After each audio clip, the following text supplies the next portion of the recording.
If you're here, you're in the right place. Welcome back to Cowboys Gameplan. I'm Slater. This is Mike, and man, there hasn't been much news this week in the Cowboys world, but the search does continue, and the questions are being looked to be answered. Are the Cowboys being smart?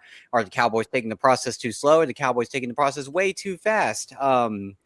So let's just kind of dive right into it here. Of course, if you haven't already, man, welcome to Cowboys Game Plan. Comment, like, subscribe. Let us know how you feel about the defensive coordinator search. And Mike and I are about to break it all down for you. So, Mike, tell me a little bit about this defensive coordinator search. What are you seeing out there? What are we expecting for Cowboys fans? And is there something to be excited for? Is there something to be sad about? I mean, are we looking to get Matt Eberflus part 2? Or are we looking to actually get a good defensive coordinator at the moment? Yeah, I mean, I hope that's the case. I've heard a little bit from Stephen Jones that they're narrowing it down, but they're also continuing to recast the net and get some more guys in the buildings for interviews. But the search is mainly to find the right guy, as he was quoted to say. And I hope that's the case. You know, we've seen, I think we're up to, 9 candidates now. And that's what matters. And there's a couple of candidates that we still have yet to talk to that I hope they talk to. And at least one or two of the candidates that we've already interviewed or want to interview can or can't even be interviewed because they're still in the playoffs. Broncos, Jim Leonard being an example of that. And I'm hearing a little bit of rumors or arguments towards the fact that no other teams are requesting to interview Jim Leonard. So I think I did see one other team that was definitely interested. So we'll see how that shakes out. But I'm sitting here and Nick Harris actually put out a really, really good article on the Star Telegram with an argument for and an argument against each candidate that the Cowboys have shown interest in so far. And just to list them, you know, we got Ephraim Banda, the Browns safety coach, who was interviewed on January 9th. We got Charlie Bullen, the Giants interim defensive coordinator, was interviewed on the 15th. Also, Jonathan Gannon was interviewed on the 13th. He's the former head coach, obviously, for the Cardinals. DeMarcus Covington, the Packers run game coordinator, was also interviewed on the 16th. Durante Jones, our Vikings pass game coordinator, was interviewed on January 9th. Jim Leonard was interviewed on the 10th, but he can't do an in-person interview until after the Broncos are eliminated or during the bye week before the Super Bowl. Zach Orr, the Ravens defensive coordinator, was interviewed on January 13th. Christian Parker, one of the newer ones, the Eagles pass game coordinator, defensive backs coach, was interviewed on January 15th. Actually like this.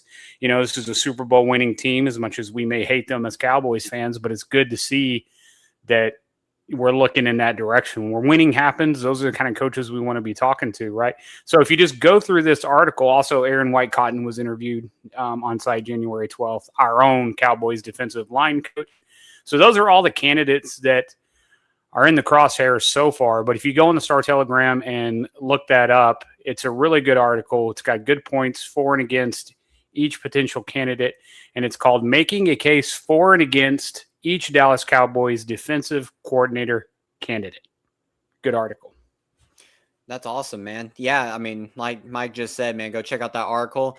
One of the things that I do love about this search compared to recent searches in the past years is the broad spectrum of guys that they're all looking at, you know, really trying to figure out maybe all of it is smoke screens and maybe all of it is BS. But what my favorite part about it is maybe they're learning something about their team. Maybe they're learning something about their personnel. Maybe they're learning something about how they look at scouting, how they look at, you know, free agency, or how they look at defensive talent that's out there in the NFL. Because at the end of the day, I think it's good for the Cowboys to be honest where they are defensively, because I think they know offensively they're where they need to be right now. So you know, I know I'm kind of jumping here, but it's just so interesting of why did we do this year compared to years past? Why did we not do this when, you know, the Mike McCarthy era? Why did we not do this when last year with, Brian Schottenheimer, is that just because, Schottenheimer was a new coach at that moment? And then they were just like, hey, we're going to make this staff for you. And then we'll kind of work together from there. Or do you feel, I guess my question is, and it's the question we've answered before, Jerry or Schottenheimer, who's in kind of control here? Yeah, I think this is definitely a Schottenheimer thing. Last year, I don't think they were really looking to part ways with Mike McCarthy. I think they did that late in the game. So it was kind of a scramble to find the next head coach out of the pool that was available. This year is a great head coach year. I mean, this is going to be a reshuffle on about 20-25% of the league's teams. So this would have been a great year to find a new long-term head coach for any team, but that's not where we're at. We got Brian Schottenheimer. That's who we're going with for the year, and I think he's definitely in charge of this coaching hire at the moment. Just to touch on a couple of things you said, one of the good things about having 9 candidates and possibly more come through the Star and do an interview is you can get a lot of information and glean a lot of tips and ideas from those guys that can also help potentially help the coach that you do end up hiring as the DC, because you can ask every candidate, what would you do with this group of players? How do you feel about, this personnel group that's on the field? And how do you feel about this specific player? And what would help you here? And what can you do with that? And how would you change this in this situation and how this played out in that game? Those are all good pieces of information that you can get from every candidate to formulate a good plan of action for that candidate that you do hire and move forward with in the future. But Jerry's going to put his stamp on things. I know he wants an experienced guy who's got skins on the wall, but at the same time, I think he also realizes he needs to implant a solid group of coaches that'll last for the next 3 or 4 years here. Yeah. No, I totally agree. I mean, when you're looking at the candidates, for me, preferably what I've seen, it always seems like getting somebody who maybe hasn't been a defensive coordinator yet, or maybe someone who hasn't been a play caller yet. Yes, they hit some rough bumps and curves and all that, but they end up, finding their scheme. They end up finding their drive, and they end up finding their identity, which can help a defense that has maybe poor talent like Dallas has. Because at the end of the day, and I've said this before, you're not going to be able to change 75% of this defensive roster. You're stuck with it. You're stuck with Deron Bland, and you're stuck with potentially Malik Hooker. You can let Dono go, you can let Kenneth Murray go, but you're going to have Logan Wilson next year. So you got to find a way to utilize this talent to the best of their ability and to make something of it. Because if not, and Dak Prescott and that offense goes out there and plays the way they did this past year again next year, we're going to put ourselves behind the 8 ball again. And now you're just going to waste. Basically, it's like you're going to have a really good offense for 2 years, and then the defense can never help you out. And now you've lost that window of competing in the playoffs again, Yeah, we've got a 2 or 3 year window here with Dak Prescott. Sure, he can play until he's 40, but play at this level, you don't know who's going to get injured. You know who's going to be on the field year to year. So you play to win now, but you also play to win long term. And I know that's hard to do. It's talking out of both sides of your mouth at the same time, but you definitely have to execute what you can right now with what's available to you. And I think that's the mindset they got to have. We've got Dak. He's playing at a high level. We have a great offense. We need to shore up this defense immediately. If it benefits us 4 years down the road, fantastic. Yeah. Is there any defensive coordinators that you're shocked that they haven't called in the building yet? I know there's some, of course, if they're in the playoffs, you can't really, request them. But is there anybody that's not in the playoffs, like an Al Harris? Are you shocked that the Cowboys may have not called Al Harris yet? Or is there any other candidates out there that you've been? Yeah, man, that one bugs me. I really think he deserves an interview, if nothing more, just for due diligence. Jerry likes guys he has a relationship with and he has history with. So it just does not make sense that Al Harris is not at the top of this list. He's had success everywhere he goes. Yeah. So I'm hoping that that's something, along with, Brian Flores. And I don't really like the excuse that, we know he's going to be a head coach. There's no point in, dangling a DC carrot in front of him. You never know. You don't know unless you try. And I don't want it to be Jerry doesn't want to be turned down by anybody with a big name or anything like that, because that's bullshit. But it's just like, call Al Harris, call Brian Flores, call Jim Schwartz, call those guys and see if they'll sit down with you and listen, because being a Dallas Cowboys defensive coordinator may not be the glitz and glamour that it once was in the minds of coaches and actually players around the league. So you have to do due diligence. If you're not going to do those things, don't come out here and tell us you're casting, this wide net and you're going to find the right guy. You can't know if someone was the right guy if you didn't have a conversation with them. So those are the three that are definitely at the top of my list that I would love for them to get, some kind of correspondence with. Yeah, and I think you nailed it right there. It's one of those things where it's like, why not? I mean, I'd rather get the news that's saying, hey, they're going to decline the interview rather than not try at all. 100%. And I know maybe there's some pride and ego in that, but at the end of the day, you never know. What if Flores was like, hey, once in a lifetime opportunity, Dallas Cowboy DC for 1 year, and I basically break the bank if I can nail this job, right? Or I can go be a head coach somewhere, which at the end of the day, I mean, they're not wrong. A head coaching gig is probably more preferable for Brian Flores. He was once a head coach before for the Dolphins, and he's maybe looking to get back into that saddle. But what does Jerry, and this is interesting, but what does Jerry always use as leverage? He always uses that star as leverage. And it's like, yeah. You say your brand is so still big. Leverage? Yeah, you say the brand is so big. You're like, everyone wants to be a Cowboy, and everybody wants to do this. Everyone wants to come to Jerry World. Everyone wants to play at their best when they're in Dallas. Well, why not try to bring in the best candidates and at least try? Maybe Brian Flores or maybe somebody who's up there that is looking for head coaching gigs would rather take an opportunity with Dallas, knowing that the publicity only gets better. Do you really want to go be the head coach of the Dolphins right now? They're in the disarray. There's those kinds of opportunities. Like, if you're going to be a head coach somewhere, is it going to be that great of an opportunity? And maybe some rebuilds going on. Maybe you're just another pass the torch kind of guy for someone else to walk in and take all your work. Hey, do you feel like this needs to be a hire of someone who's established with, a history of being a defensive coordinator, even if it's someone who's been a failed head coach or a failed DC somewhere else? Is that something you would accept?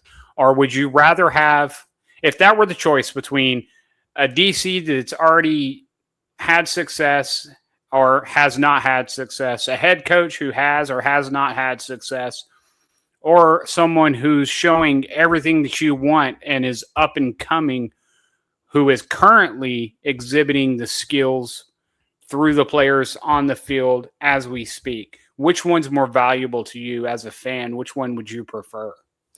I think I prefer somebody who's maybe looking to kind of work under Schottenheimer as somebody who's looking to be experienced. Like, it's kind of going to like a Charlie Bullen, right? Giants interim DC, right?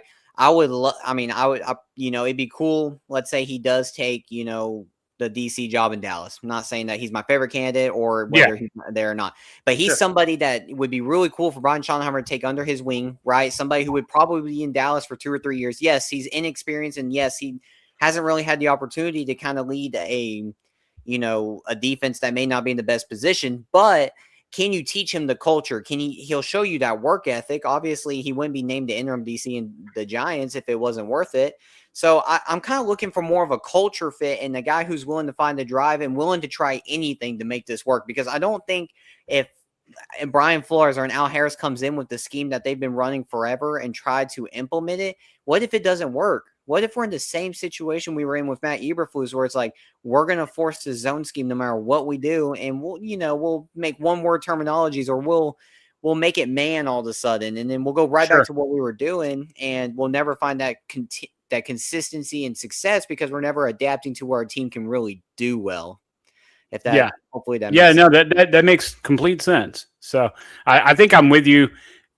There are a couple names where, if we were to interview them and they were willing to take the position, I would, in a heartbeat, be on board for that. Obviously Brian Flores, what you're going to get with him on the field with the players, but you also kind of know what you get with him, or what you're rumored to get with him as a coach, right?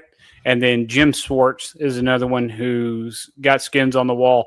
You know what they're going to give you, and they're capable. outside of those two, there's really nobody else that I would want over someone who is going to be here for 3 or 4 years, establishing a culture to, match up with Shotty and what his vision for the Dallas Cowboys of the future are, right? That's kind of where I'm at. So outside of just a couple of names, it's wide open for me as long as it's the right guy with the right attitude moving us to the future. Yeah, I mean, I couldn't agree more, and I hope Dallas keeps casting that wide net, and on top of that, I would love for them to kind of do. I know you kind of allude to it, that second round of interviews. I would love to find out a little bit more about these guys when they're inside the Star, whether they're inside Jerry World or wherever they may be doing these interviews. Right. And I would love to kind of hope to get some reports of just kind of like how they went, or maybe something like, hey, we're favoring this guy more, or hey, maybe we're not favoring this guy more. So it'll be interesting. But speaking of experienced head coach, how do you feel about John Harbaugh becoming the Giants head coach? This is kind of the hot topic in the NFC. Yeah, man. It's a big deal. It's a huge thing to add John Harbaugh into our division, right? He's a great coach. He's going to help the team. I don't know how fast. A lot of people are already predicting, he's going to be winning the division first year. I'm not so sure about that. He's definitely going to make the team more consistent. He knows what he's doing out there. It's going to make an immediate impact. But outside of the Giants, it has impact on the rest of the division. Just like the Dallas Cowboys, the New York Giants are a staple of the National Football League. They have a lot of heritage. There's a lot of pride with that team. It's a big organization. It's a blue chip sports environment. So him being there is an attractive thing to all coaches, DCs, assistants, offensive coordinators, all that, and I don't want that to impact what we're trying to do here in Dallas with our coaching staff. I felt no threat in a coaching hunt until John Harbaugh lands in New York. That's a big deal. So very concerning, as a fan of the Dallas Cowboys to know he's going to be coaching there, but hopefully we can find a DC that can compete with that. That's just at the end of the day, that's what it comes down to. At the end of the day, the NFC East, the heat is being turned on, right? You got these 4 teams that all know that they can take the division at any year, right? Except for the Giants, right? Looking at the past couple of years, Cowboys, Eagles, Commanders, they're the top dogs in the NFC East. The Giants have kind of been the laughing stock, the team that hasn't been able to put it together. And now we're the most inexperienced team recently. Yeah. And so what, we all kind of figured they would probably do is go find a head coach with a lot of experience, somebody who can establish a culture, kind of like what Mike McCarthy did for us after Jason Garrett, just kind of establishes a baseline that's higher than just hiring somebody who's never been a head coach before, right? Right. It doesn't take years to establish or whatever. I think that's where the Giants are at. And historically saying so, the Giants love their experienced head coaches. They love somebody who can already have everything established and know how to run the show. And I think that's what the Giants may be really good at this year is you're probably going to see a more confident team, a more ready team, and a more disciplined team. I'm sorry, I was blanking on the word there, but a more disciplined team. And, it may not lead to a bunch of wins this year, and it may not probably lead to a division win or division title, but you'll start seeing that steady progress starting to build up over the years of how the Giants are only going to get better from here. And so, Dallas, you need to start capitalizing on your opportunity to maybe steal a couple wins or steal a couple division titles before this thing gets going. Now, to play devil's advocate, there's probably a world where this may not work out. Again, this is a roster that needs a lot of work. You're coming off of a Malik Neighbors injury, and we're coming off of a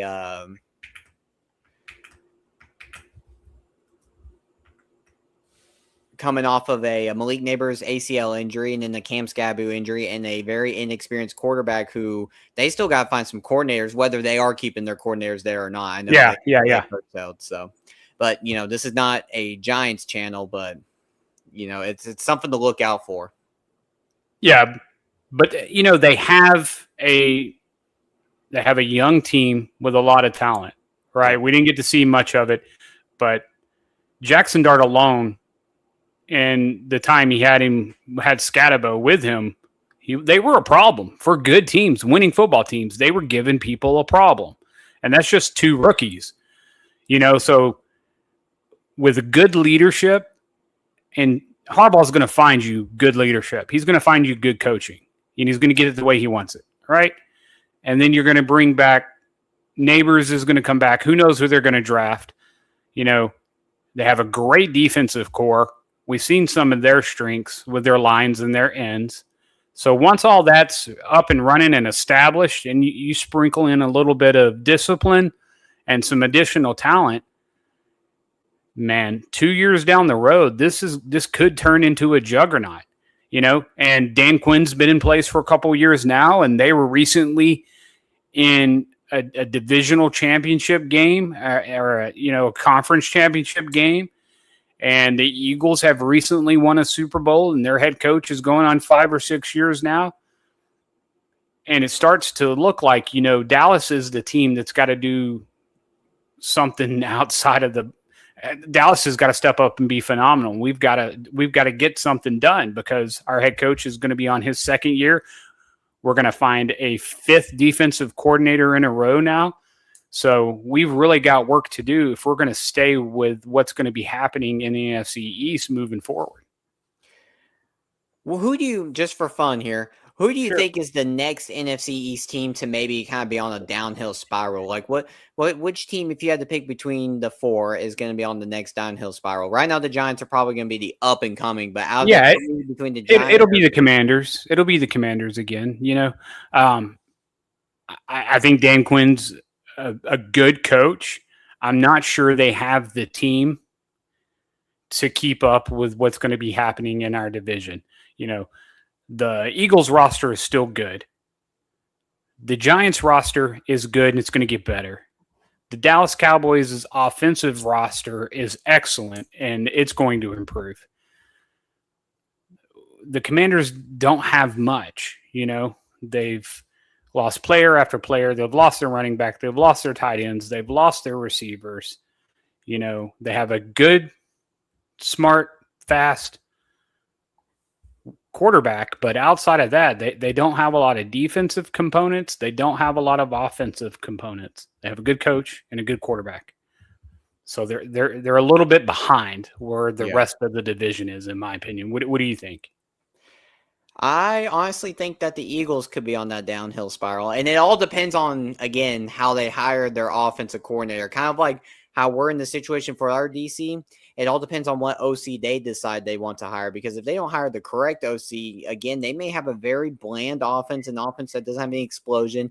Who knows what may happen with A.J. Brown? There's some drama there talking about how he left his jersey and the note on it for the public to see, and he didn't show up through, the last day.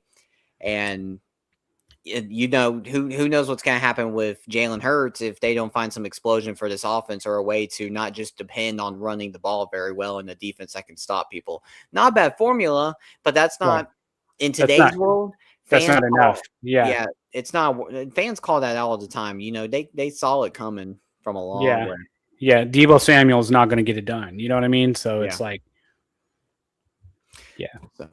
So one last thing before we go into the depth chart review. How do you feel about the Cowboys placing that $6 million second-round tender on star kicker Brandon Aubrey? The goal is to work out an extension to make him one of the highest-paid kickers in the NFL, but did they just do that to kind of back teams off, or how do you feel about that? I mean, I think it's smart. I don't know much about contracts, and I'm not going to pretend to. I'm just pay the guy what he needs to stay, and as long as it's not anything crazy, but when you told me about that offer earlier, I was like, the only thing I can see about this is whoever were to pay him more money than we would want to match is going to be paying something crazy, and we still get a second-round pick. So I look at it like that. Yeah, they take our kicker, but they're going to have to pay a large sum of money for it, and we still get a second-round pick out of the deal. It's not ideal. It's not what I want to happen. I just say, what's your number, and pay him that, and let's get it done. and not worry about it, so we don't have to worry about this going into the next season. But if all else fails, we get a second-round pick. So I'm sure that's what's on their mind. But that's how I view it. What do you think? Honestly, as long as they get the deal done, I don't care. It's the same way with George Pickens. I think they're most likely going to franchise tag this. I don't think I can see a long-term extension being done. I'd love for it to be done. Yeah. But probably the way that the Cowboys do things and the way that they're trying to maybe construct a roster and maybe not be stuck with Pickens for a long time, knowing that they have a CD Lamb, they may franchise tag it for a year and then work a deal the next offseason. They may wait and shake all that out closer to the season. Yeah. So they know what they need to do with him. If we get a roster built that's competitive and do what we need to do to move money around on other contracts to achieve that goal, and there's money left over to negotiate with Pickens to secure him for a few years, they may do that. Or if they're like, man, we're down to our last dollar here, we've put all this in the free agency and re-signings, and because we have 22 free agents, they may franchise him and deal with it, down the road. And that's just the way the cookie crumbles in that one. So, I mean, it is what it is, but we got 22 guys we got to re-sign, and I think only 4 of them I can already say are not going to be here. Yeah.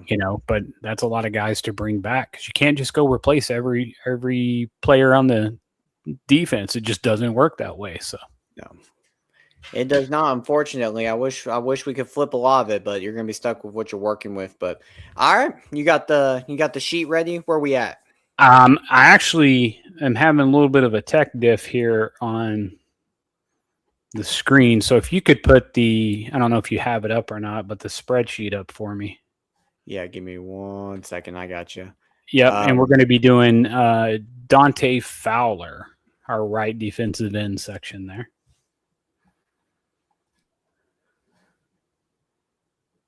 All right, here we go.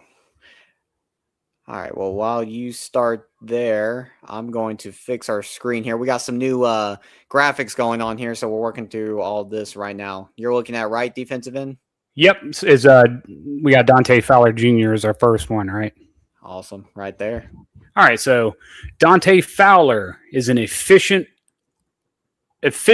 over volume edge, right? So while he's no longer a snap eater, his top 25 overall grade, pass rush consistency, and veteran awareness make him a valuable situational weapon.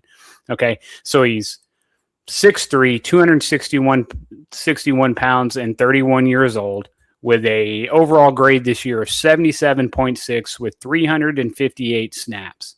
This year, Fowler played a low snap, moderate impact rotational role. His run defensive performance was controlled and assignment sound, right? So his numbers for the year were, as a defender, a 67.8 grade, 9 solo tackles, 4 assists, 8 stops, and no forced fumbles.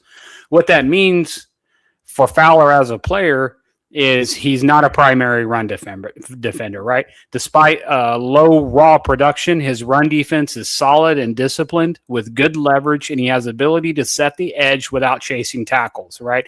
He does not chase as well, and I think he's an assignment sound, reliable when on the field, but not built for heavy early down volume as a run defender. So I give him a grade of average on run defense.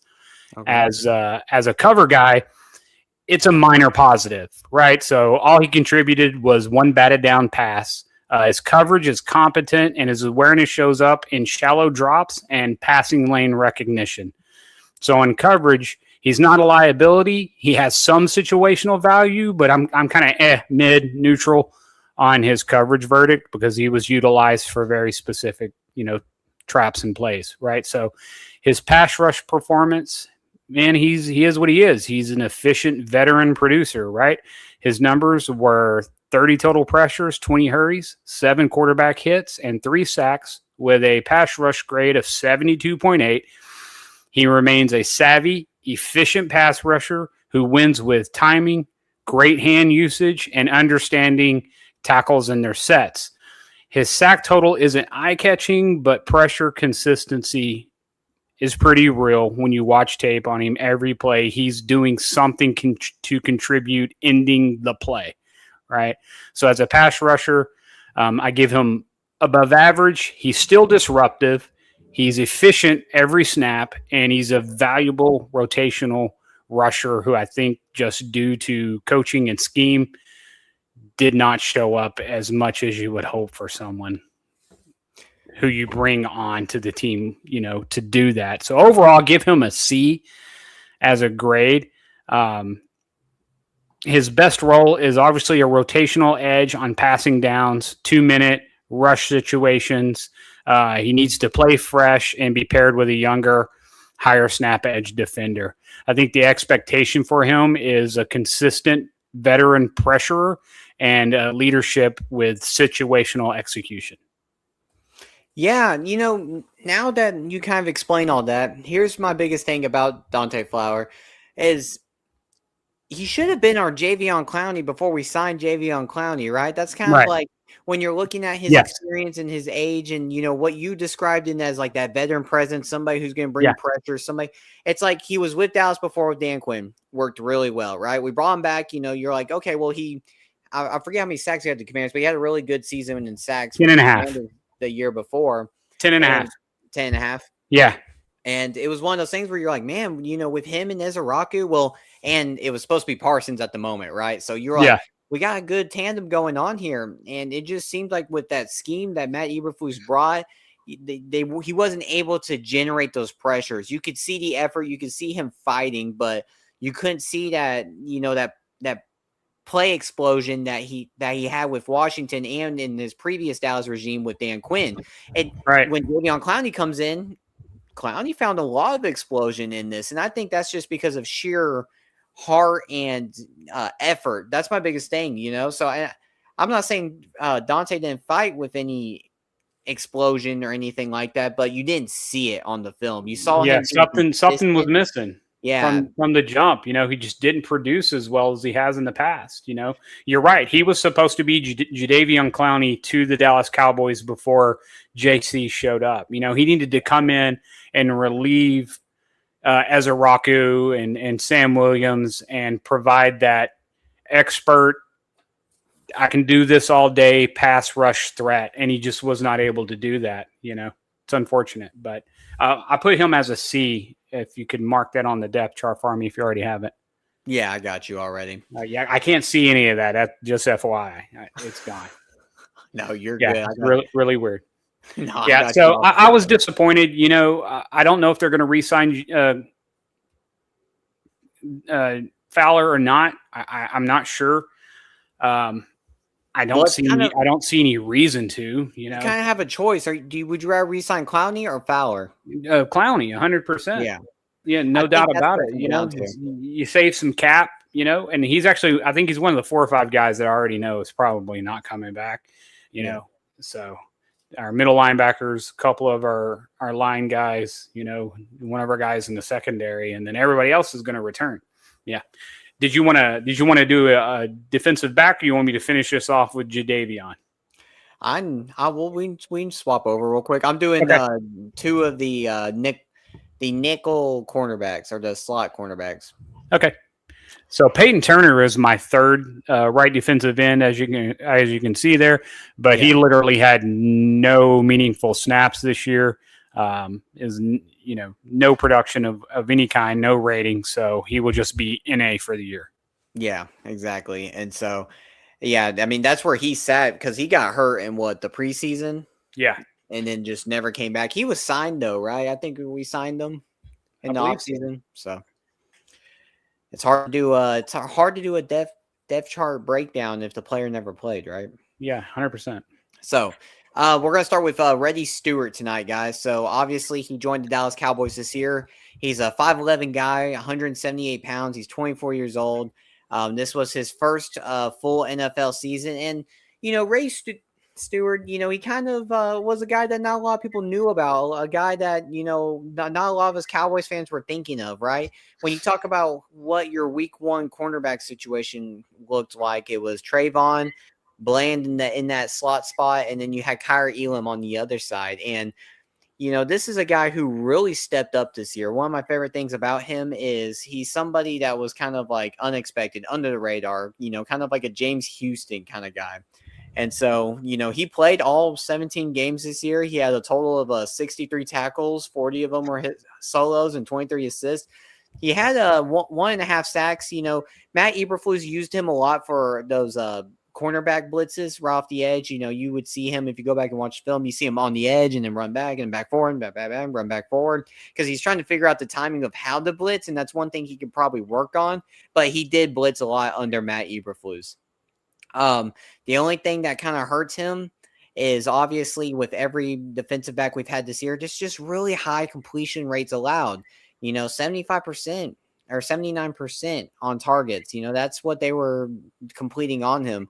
And then, go ahead. No, I just said, yeah. And then, no defensive touchdowns on him, but he was allowing about, I think it was 7 to 10 yards per target. So, yeah. Some of the biggest things for him is,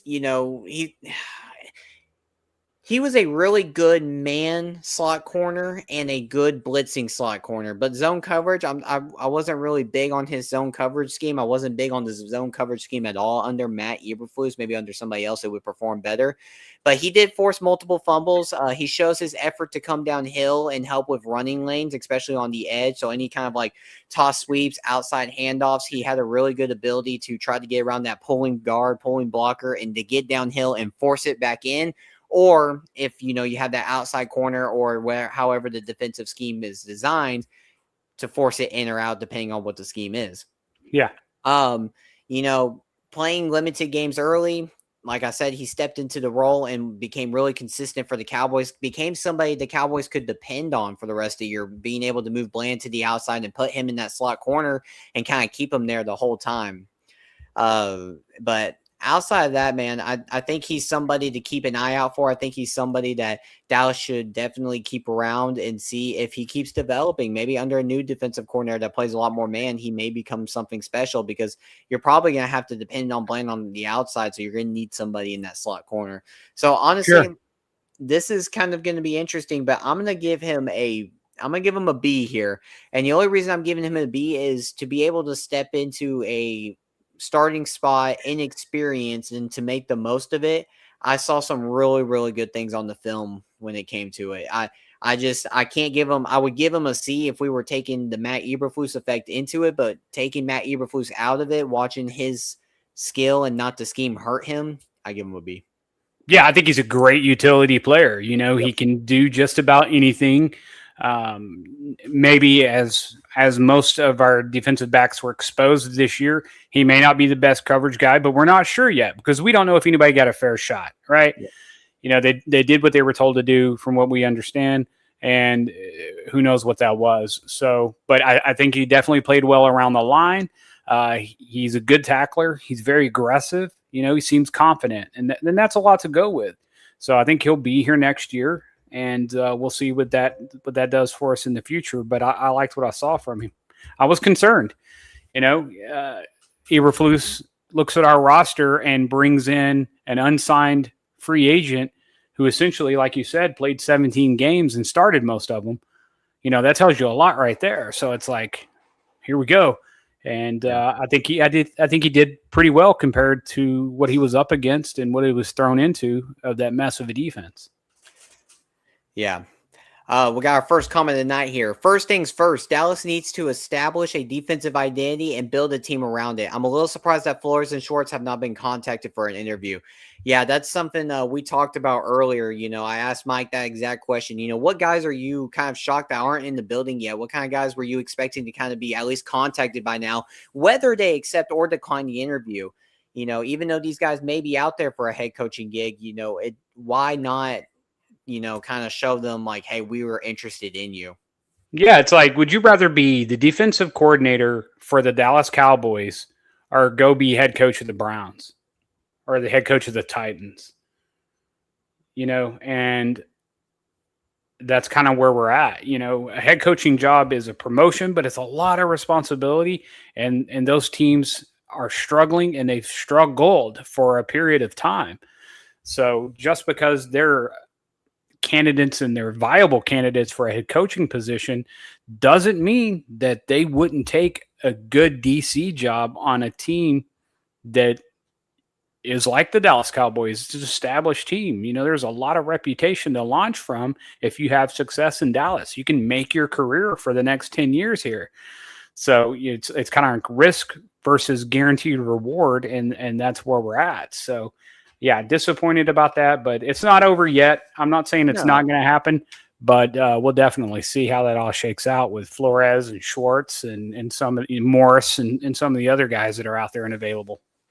Yeah, and I'm gonna let you have it back with Jadeveon Clowney. Sure. I could talk about CJ Goodwin, but if anyone remembers Matthew Slater, that's what CJ Goodwin is for the Dallas Cowboys. He's a flat out special teams guru. He's somebody who's super experienced, 35 years old, been in the league for 10 years. I don't know exactly if Dallas may look to retain him. I assume they will if he's, got the skill to stay on the special teams. Obviously on film, he's on every special teams unit and he looks very good at it. So yeah, it'll be interesting to keep him around, but all right. So at 6'5" and 255 pounds at the age of 32 years old, Jadeveon Clowney remains a difference-making edge, right? His combination of elite run defense, efficient pass rush, and situational awareness make him one of the most valuable front seven defenders on the roster, especially when used in a managed high leverage role. Right. So he had 372 snaps this year with an overall grade of 79.2. Clowney played a managed but very high impact role. He's not a snap eater, but he's one of the most effective ends on our roster. His run defense performance was his elite level calling card. A 70.6 run defense grade with 26 solo tackles, 27 stops, and 1 forced fumble. Clowney remains a top tier run defender. He doesn't just set the edge, he ends the plays. He does this by winning with strength at the point of the attack, long arm leverage and aggression. He has ability to strong arm you and splash runs outside to end the play. He forces offenses to account for him even in the run planning, right? So as a run defender, I give him I think he's a high-end difference maker. I really do. I give him a great run defense grade. On the strongest run defending ends, he's one of the, if not the strongest, one of the strongest run defending ends in the league right now, right? He's trustworthy on early downs, and he sets the tone physically. As a coverage guy, he's sneaky good. He's got 4 batted passes for the year. He's effective on pass rushing and coverage as well. He always has awareness, and he shows up in every passing lane. He reads quarterbacks well. He gets his hands up consistently. This adds a hidden value beyond just sacks and pressures. On his coverage, I give him a positive. It's a plus. He's definitely not a liability, and he's active and disruptive in short zone coverage plays. Now, as a pass rusher, he's still dangerous at 32. He's older, but he still has a motor that doesn't quit. He may not be running 4.4 anymore, but he still gets down the field and he'll chase you down. He showed that, against Kansas City. He'll still come after you. So his pass rush grade is an 80.6 with 40 total pressures, 29 hurries, 9 sacks, and 2 quarterback hits. Did you hear what I said? 9 sacks and 40 total pressures. That is amazing. All right. He came in early. He came in late in the season too. Remember that, right? Late in the season. So Clowney is still legitimate pass rushing threat. His sack total relative to snap count is really good. I mean, it's excellent. He wins with power and length, converts disruption into actual sacks. He's a clean winner versus linemen, and not many missed opportunities there when that happens. He doesn't get beat very often, right? So his pass rush verdict is high. It's good. He's well above average. He's a finisher, not just a disruptor. He can close out your game if you need him to, and he demands attention from protection, right? So when the quarterback walks up to the line and they see him over there, he's going to get called out. He's going to get special assignments. That's a big deal because that leaves maneuverability on the other side of the defense. I think his best role is an early down, high pressure, high motor, high leverage pass rusher, and a closeout defender late in the games. He should be managed for his health because he's a little bit older, and paired with speed rushers, in NASCAR packages and whatnot to assist him being a threat. And I think the expectation for him is continued high impact efficiency and leadership and a physical edge setting example for your team building and for that position group moving forward. Great player, one of my favorites. I was really excited when they were even talking about Jadeveon Clowney this year. I think it's well worth it. I think he's got 2 years left at this level from what I've saw this year. If he's rested and his snap count is managed correctly, and he gets an off season, and he gets a training camp, I think he's a great addition to bring back next year. I think, and you allude to it last year, you watched Jadeveon Clowney a lot with the Carolina Panthers, that kind of being, a team you like to watch. And I remember when he was drafted by Houston, he was excellent in college, and he's played that way his whole career. The man just does not stop. Yeah, I mean, Jadeveon Clowney was something that, again, we talked about right before. Dante Fowler, we thought would have been that guy with a full offseason, full training camp. That's the kind of guy we were looking for. And Jadeveon Clowney steps in after the Giants game. They signed him to that deal. And like you said, he balled. I mean, you said 9 sacks? 9 sacks, man. And if the Cowboys would have made the playoffs, y'all, he would have got his contract bonus for that one. I forget what they call them, but performance bonus. But because Dallas didn't make the playoffs, he didn't get it. But isn't that crazy? Yeah, 372 snaps he played this year, and 40 pressures, 29 hurries, 9 sacks, and 2 quarterback hits in 10 games. Pretty much. And he showed up big in moments. I mean, like you said, the Chiefs game. He's a prime time killer. Over Mahomes. Yeah. So I kind of agree with, what the fans are saying here. Clowney is solid. I mean, 100%. Like he's saying here, I mean, he should return to the team. If they can get him to a cheap deal, why not? It's great depth to have. You're losing nothing by bringing him back on a fair deal. Yeah. So, got another question for you here. Would you guys be opposed to trading down both first round picks to maximize draft capital? I know we're kind of talking about some depth chart here, but looking at, maybe potentially some draft stuff, are you opposed to trading down both picks? Man, I'm not trading that 12th pick. Yeah. Unless there's just nobody that we want there, because that the value of a number 12 pick, a top 15 talent coming out of college, has one of the highest chances of being a successful player long-term for your team, right? As you start moving into the top 20 in the early second rounds, the likelihood that your pick is going to turn into a long-term, contributor to your team and have success, it drops. I could see that happening with the 20th pick. You could trade that back potentially into the early second round, or even a spot or two back. Like if we wanted to go from 20 to 24 and pick up, the 24th pick and like a second round 70th overall pick or something like that. I could see that happening, and that would be worth it because you're only losing 3 picks and you pick up a pick we don't have in the second round. I could see that happening. But we need to add quality, known quantity talent to the team. And doing that at number 12, you can get a Caleb Downs who is almost guaranteed to turn out. You can get a good linebacker, your Reeses, your Sonny Styles, your Hills, your Fox, your Baileys. Those guys are all going to be coming in right about around that time. And you can get someone guaranteed there. I can't see trading that number 12 out and seeing how it's gonna make as significant of an impact as it would if you picked it at 12. Does that make sense? Yeah, it makes sense. I mean, for me, it's all about how the board falls. I'm all about drafting best talent at that position, right? Sure. And I think some of Cowboys media has started to follow this trend a little bit here. But if you look at past drafts, right, back in 2020, I'm going to use CeeDee Lamb as an example. We really didn't need a wide receiver at the time, right? But you took best talent available. And one of those things is about that is when instead of reaching, you're taking best talent available, you end up getting a better player overall. Dallas put themselves in binds when they reach.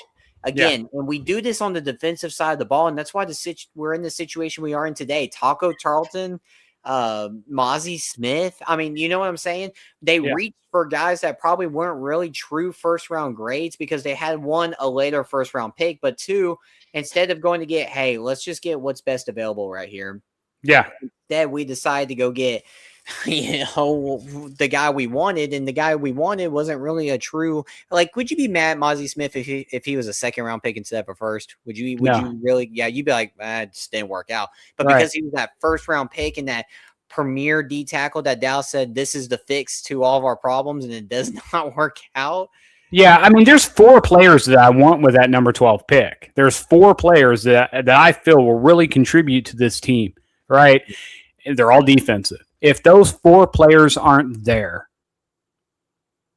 I could understand trading the number 12 pick, but I wouldn't trade out of the first round. You know, if you fall back to 14, 15, or 16 to pick up some additional picks later on, that's one thing. But I don't see trading out of the first round or to the end of the first round as having a ton of value unless you're going to pick up, you're going to double dip on like cornerbacks or something. Yeah. But it's kind of like what you said. It's just going to depend on how it shakes out and what's there at 12.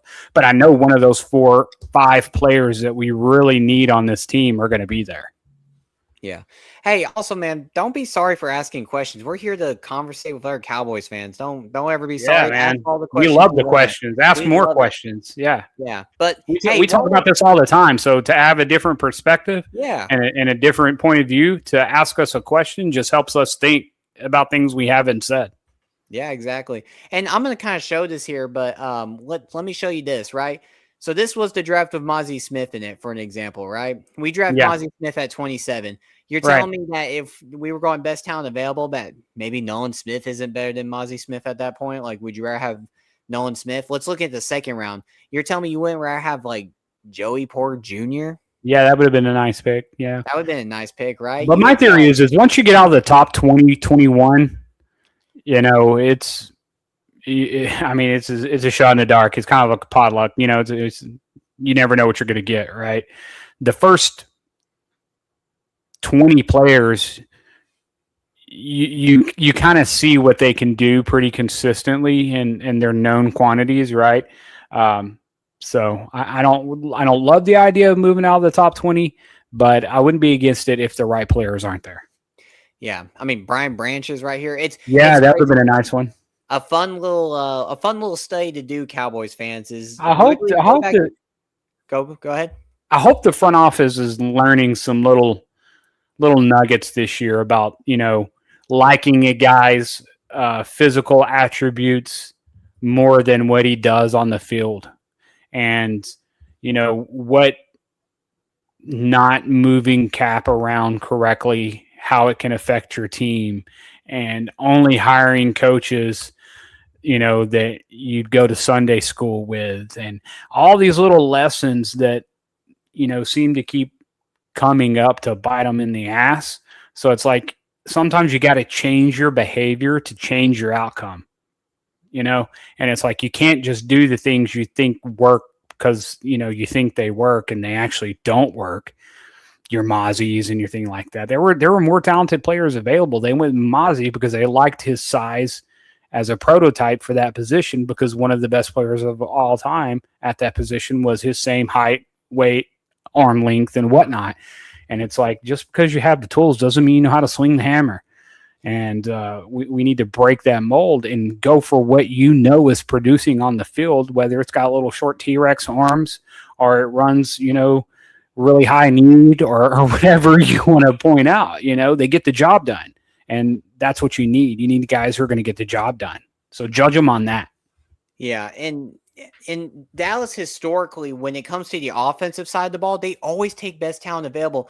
You know why we have so many linemen? Because we end up being at the pick that somehow Yep. that Tyler Booker's of the world, Tyler Yep. Smith's of the world, guy we reached a little bit because they needed a tackle so bad Yeah. that they reached for somebody to go get him. But when they let the talent fall to them, Micah Parsons is another example of it. When they Yeah. let the talent fall to them and they take best available, that player 9 out of 10 times always works out compared to saying, well, we really need a left tackle, or hey, we really need a defensive tackle. Yeah. I'm gonna go get the guy I want instead of just saying Mozzie Smith may have fallen to day 2 and you steal him there, and no Cowboy fan is mad at that. Yeah. 100%. Yeah. Yeah. So, but that's how I look at that there. So who if you had it your way, who would you take at 12? Oh man, I mean, I got that LSU corner. Are you talking about actual players or positions? Which one you want me to hit first? No, the actual player. Who if they're there at 12, who do you want? Give me your top 3. David Bailey, Sonny Styles, and that LSU corner, Delane. Okay. So I am I'm stretching, but I'm going Downs. Yes. I'm going Sonny Styles. Yep. And then I want McCoy. I'm trying to not, every night I'd love to, pray over it, but I would put Downs in my top 3. Yeah, there's no chance in hell. I'm reaching. This kid is not going past top 6, especially with Dante Moore, not electing. There's no way he goes past the top 6. If he does, it is pandemonium at the draft house, brother. I don't know what went down, but I would love to have Caleb Downs. Yeah, man. But every mock draft I've looked at, I mean, I cannot find a single. You can't find him past 6. Yeah, I mean, this one got him going at 9 to the Chiefs. Could you imagine? Oh wow! Oh no! Downs? Don't do this to me. Don't do it to me.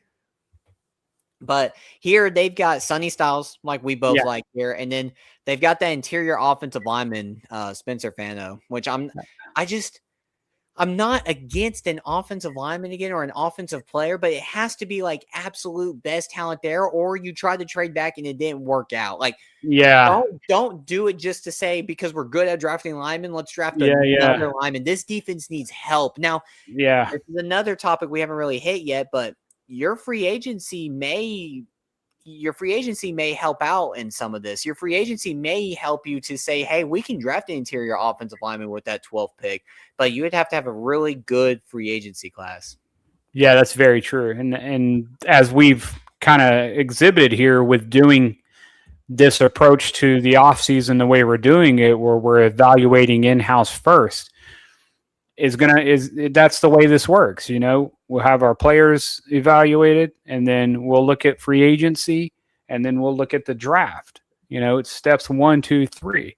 And by the time Slater and I finish with our depth chart here, we'll probably have a DC, and that DC will have a vision, and he'll have an identity that comes along with him, and we'll know what we need to make this. So let's say it's Jim Leonard, right? We'll be able to go and look at the Broncos roster and see what kind of guys are composing that roster and those position groups. And then we'll compare them to what we've identified in our own roster. And okay, this is where we line up well. This is where we're missing. This is what they have in this position that we don't have. This is where their playmaker is, and this is where we need a playmaker, right? We'll be able to compare the two, and we'll know what the vision is. So we'll know what we need to look for in free agency to fill those gaps so that by the time we do get to the draft, like Slater said, we can draft the best available offensive player if it happens to be a lineman, because we've done what we needed to do, due diligence on our defense approach, steps 1, 2, and 3 so far, right? And that's kind of why we're doing it this way. We're not talking a ton about draft. This is one of the first times we've talked about draft and drafting players, because we've got tons of time to get there. We got to see what we've got now. Yeah. And I'm going down rabbit holes here, but here's some kind of, and we'll get in deeper into this, but just kind of a little preview here. Here's some of the kind of like the upcoming, if you're looking at, let's say David Bailey as being your 12th overall pick, right? Well, does Dallas solve that problem if they sign a Joey Bosa for a year, or if they sign a Khalil Mack for a couple years or something like that? Those are ways that you can manipulate the system to maybe go get more of a secondary kind of player. What does Dallas see as a bigger investment into their future when it comes to rookie talent? Do they want a cheaper? Because here's my thing. Edge rushers, you probably want them on their rookie contracts because they're always going to be cheaper, right? Yeah. I feel like when you look at corners, safeties, secondary kind of guys, those are cheaper contracts when you're paying after their rookie deal. It seems like edge rushers always get paid high dollar, right? We learned that this offseason with Micah Parsons. So yeah. But let's see. That's why if you're going to pay one of those guys, get one that is already producing. You know what I mean? Yeah. If you can't draft them, if they're not going to fall to you in the draft, then go find the guy that is producing and pay him as a mercenary for a year or two while you're at your peak to get what you need. Yeah. But yeah, I mean, when I've looked at just kind of talking free agency here, when I've looked at free agency, there's a lot of front seven talent coming through. There's not a lot of secondary talent. So the way Dallas may attack free agency is that they use all their, free agency money that they have set for it to go get those front seven to bolster that up to, kind of polish it off, maybe trade for Max Crosby if it happens, go get Trey Hendrickson or whoever. And then they may have to draft secondary heavy by going to get Delane from LSU, or going to have to get, Gerard McCoy from the cornerback from Tennessee. It's a tricky situation Dallas is in. Yeah, it really is. You don't know what's going to be there, and maybe you do. Maybe you have to trade your 12th pick for the 25th pick. So you got 20 and 25 and, a couple extra picks in the second round. So you can take multiple shots at these defensive backs. If we're able to get an additional pass rusher and one good linebacker to pair with Overshown, we're only a cornerback and a safety and some rotational value away from having a solid defense. So we're not too far. It's just we got to know what we need. Yeah, I agree. This is the fun part. Look, I love football and I love watching football games. But the more that you and I have gone into kind of like doing depth chart breakdowns, starting to kind of work a little bit, we still got the whole offensive side of the ball to do. And honestly, maybe we're slacking a little bit here, but we got time. There's no there's no rush. Yeah, we got plenty of time to get it done. We'll keep up with current events as we go. But by the time current events, are here, we'll already be well informed on what's going on in-house and ready to move forward. So, yeah. Any other questions for us, or is that it? Connor Ward says, are the Cowboys taking David Bailey? Do you truly feel that they'll go edge rusher at 12? I wouldn't be surprised. Do you like David Bailey? Yeah, I mean, I think he produces, and that's what you look for, I think. Let me tell you this. Sorry, but the way I look at this is there are a lot of people who evaluate these players on multiple levels, multiple staffs. You got guys in college, you got guys who aren't affiliated with the team, you've got sportscasters and pundits who are professionals who have done this before. You've got the pro level with the NFL teams have scouts out there looking at these guys. And if a consensus to a player comes that he's a top 10, top 15, top 20 talent, more often than not, that's the truth. They're evaluated correctly. When they start to stray, like I've said, up into the top 20, the top 50, there's a reason why they're not a top 20 player. They're a little shaky for whatever reason, whatever skill attribute it is that causes them to not be consistent, it's there, right? Yeah. But when they say they're top 15, typically they're top 15 for a reason, and it's justified. So if you get one of those guys, they're going to turn out more often than not. There are anomalies, but if you go back and look at top 15 players over the last 3 or 4 years, most of them are big contributors for their current roster. So if he's there and they don't want a Sonny Styles or potentially a Caleb Downs more than him, they'll grab him. They should. But I'm also contradicting something I said earlier because I don't think he's prototypical of an edge rusher, but neither was Ezeraku. And, it would be great to have Ezeraku take a step forward and then have another good young edge on the other side, learning off of him with the, veteran leadership from Clowney and potentially Dante Fowler as well. You can make that work in the right scheme, but, we'll just have to see how it goes. But I could see them taking him.